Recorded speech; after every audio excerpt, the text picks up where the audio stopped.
Asesmen formatif tidak hanya melulu berupa ujian tulisan. Ada banyak bentuk lain yang bisa digunakan untuk mengukur pemahaman dan juga perkembangan siswa. Beberapa asesmen formatif yang dapat diterapkan di dalam kelas, diantaranya asesmen di awal pembelajaran, observasi siswa dalam diskusi kelompok, praktikum, esai singkat, dan juga tugas. Assalamualaikum warahmatullahi wabarakatuh. Salam dan bahagia. Perkenalkan, nama saya Muhammad Fauzi SE MEGN. Saya guru ekonomi di SMA Negeri 1 Lubuk Pakam yang sedang mengikuti pemilihan GTK Jambore Inovatif 2024 untuk kategori GTK Inovatif. Peran utama seorang guru adalah merencanakan, melaksanakan, dan mengevaluasi pembelajaran. Selain itu, guru juga bertugas melakukan asesmen formatif. Asesmen formatif itu sangat penting di dalam proses pembelajaran. Baik anak-anak Bapak, selamat pagi. Pagi. Hari ini kita akan ujian asesmen formatif, ya. Tentunya untuk menghadapi ujian ini anak-anak Bapak simpan bukunya. Yang ada di atas mejamu hanya pulpen saja. Ya, kita akan membagikan LJK-nya. Asesmen formatif bukan hanya tentang memberi nilai, tetapi lebih kepada memberikan umpan balik yang konstruktif untuk memperbaiki proses pembelajaran.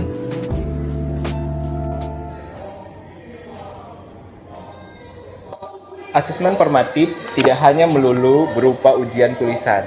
Asesmen formatif bisa dibuat melalui games permainan edukasi di awal pembelajaran, atau juga project, atau juga jurnal refleksi. Baik anak-anak Bapak, selamat pagi.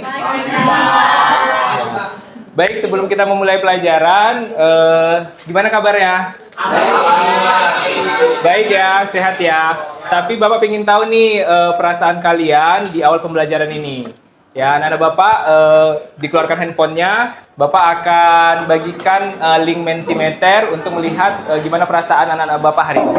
Dari tayangan ini Bapak lihat rata-rata bahagia, ada yang ngantuk sedikit ya. Pada dasarnya kalian Bapak lihat excited semuanya ya. Beri tepuk tangan untuk kita semuanya.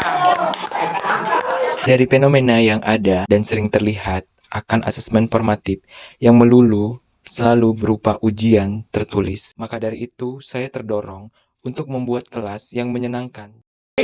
Sebelum kita lanjut kepada materi tentang QRIS, nah, Bapak ingin mengajak anak-anak Bapak untuk memahami materi yang kemarin, dan kita ingin melihat sejauh mana anak-anak Bapak paham tentang materi ekonomi digital, terutama bagian QRIS-nya. Ya, jadi anak Bapak buka Kahoot di handphonenya, lalu masukkan kode PIN game-nya 8839228. Ya. Nanti di dalamnya akan ada beberapa pertanyaan, dan ini melihat seberapa paham anak-anak Bapak tentang materi yang telah kita pelajari di minggu yang lalu. Tujuan pembelajaran yaitu siswa mampu menggunakan QRIS dalam kehidupan sehari-hari dan mampu mempresentasikan cara penggunaan QRIS di depan kelas. Mengapa asesmen formatif itu penting? Asesmen formatif itu penting karena asesmen formatif tidak hanya mengukur hasil akhir, tetapi juga memantau proses pembelajaran siswa secara keseluruhan. Ini memungkinkan guru untuk segera mengetahui apakah metode pembelajaran yang digunakan efektif atau tidak.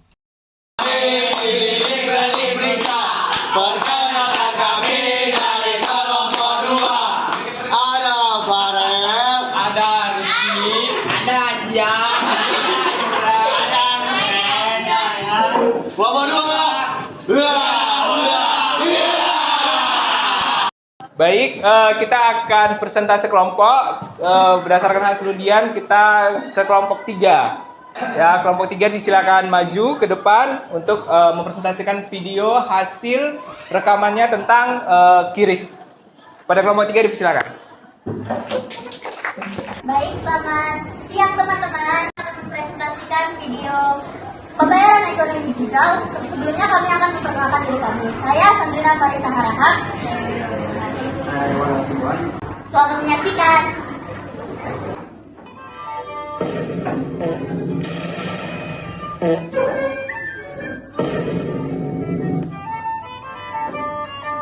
Guys,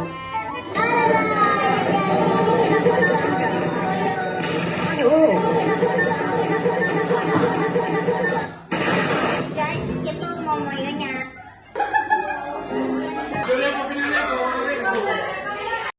Siang teman-teman. Jadi kami dari kelompok 1 ingin mempresentasikan hasil kelompok kami. Saya Muhammad Arif Waska. Saya Muhammad Abbas Yabana. Saya Kesha Saragi. Saya Dinda Yustani. Selamat menyaksikan. Ngomong-ngomong, kau tadi bayarnya pakai apa? Jadi Din, aku tuh tadi bayar pakai aplikasi yang namanya Dana. Dana itu sudah menyediakan dengan namanya pembayaran digital. Jadi pembayaran digital ini yang biasa kita kenal dengan QRIS adalah pembayaran digital yang sudah ditetapkan oleh Bank Indonesia. Kelebihan sama kekurangannya apa sih? Oh, aku tahu tuh kelebihannya. Apa Apa itu, sih Kak? Dap, kelebihannya? Kelebihannya itu kita lebih cepat dan praktis. Nah, itu kita tidak perlu banyak minta kode. Nah, itu kita tidak perlu repot-repot untuk membawa uang cash atau uang tunai. Tapi kan, Win, pembayaran digital ini salah satu kemajuan teknologi yang harus kita ikuti. Karena seperti yang kita tahu, Indonesia Emas 2045 itu mengacu pada teknologi. Iya, iya juga. Kemajuan iptek. Iya, aku setuju juga karena di mana-mana sekarang pusat perbelanjaan atau toko-toko gitu udah menyediakan mode QRIS juga, jadi agak enak juga gitu, lebih mudah kita melakukan Lebih pembayaran. praktis juga. Dengan merancang asesmen yang tepat, saya dapat mengevaluasi pembelajaran untuk kepentingan pemahaman murid. Baik anak-anak Bapak, kita sudah berada di penghujung kegiatan pembelajaran. Tadi kita sudah menyaksikan tampilan dari rekan-rekan kawan-kawan dari anak-anak Bapak sekalian terkait dengan pertualangan untuk melihat ekonomi digital itu melalui praktek QRIS. Sekarang kita melakukan jurnal refleksi. Ada beberapa pertanyaan di layar. Nah, anak-anak Bapak diharapkan untuk mengisinya.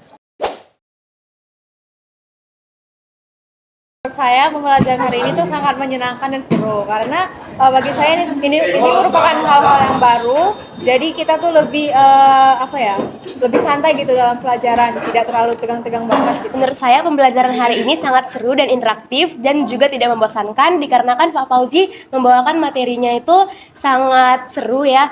Di awal pembelajaran juga dikasih uji pemahaman seberapa dalam pemahaman kita tentang QRIS dan di akhir juga diberikan refleksi. Baik, Bapak dan Ibu, selamat pagi. Di sini saya Fauzi ingin berbagi kepada Bapak dan Ibu sekalian yang hadir untuk diseminasi terkait dengan asesmen formatif. Apa sih itu asesmen formatif dan dampaknya seperti apa kepada siswa? Nanti akan saya perlihatkan di slide selanjutnya. Baik, asesmen formatif merupakan asesmen yang bertujuan untuk memberikan informasi atau umpan balik bagi pendidik dan peserta didik untuk memperbaiki proses pembelajaran. Asesmen formatif ini bisa dilakukan di awal pembelajaran dan juga bisa dilakukan dalam proses pembelajaran yang tentunya bertujuan untuk mengetahui perkembangan peserta didik selama proses pembelajaran berlangsung di dalam kelas. Melalui asesmen formatif ini, peserta didik mendapatkan pengalaman belajar secara langsung, interaktif, inspiratif. Melalui pembahasan yang dilakukan oleh Pak Fauzi, saya jadi tahu bahwa penilaian formatif itu tidak hanya dilakukan melalui ujian tertulis, melainkan melalui games di awal pembelajaran, melalui proyek yang dilakukan oleh pihak sekolah, dan jurnal reflektif. Kombinasi yang dilakukan Pak Fauzi sangat baik. Saya ingin membuat suasana kelas menjadi menyenangkan melalui asesmen formatif yang tidak itu saja.